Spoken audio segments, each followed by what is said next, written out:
you mentioned AEW. You worked with, man, a who's who when you were there doing extra work. Nyla, Emi Sakura, Julia, who has blown up, obviously, Ruby, I think Anna and Ty Conti, and then Sheeta as well. Yes. Look at you, that memory, man. Good for you. I mean, listen, I watched AEW Dark. I really love that show. I am a believer that sometimes you just need to see wrestlers do their cool shit.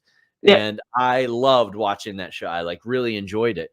But I mean, obviously, when you're in the NWA, I'm sure that those opportunities to do things like that don't necessarily come up in the same way. Was that something that you sort of had to give up in order to be a regular at NWA? So yeah, that was a downside of NWA. Because when I signed, at the time they were the only one that offered me a contract. Sure. And then it was, of course, Universe, right? As soon as it happened, I swear, I was like, as soon as I signed, you have people like, hey, what's going on? And I'm like, where were you literally 2 days ago? Of course. Anyway, so yeah, when I signed with them, I was exclusive. So that meant I couldn't do any other TV work or anything unless it was approved, which it wasn't going to be. That was made clear. So there were things that I turned down. There was an opportunity, me possibly going to Japan, that I had to turn down.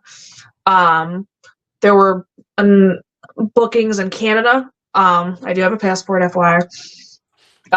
Because I was exclusive to NWA, and no matter what, if they say you need to be here at a certain date, I would have to cancel any other bookings.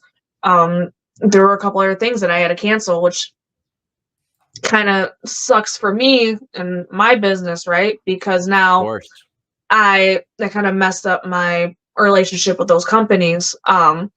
Which I can't get mad at those companies because, again, that's their business. They can't promote somebody who's not going to be there, and they can't try to bring you in if you're going to cancel. Be like, hey, my bad, actually, I'm not going to be there, when it's like a week out, 2 weeks out, sometimes a couple days out.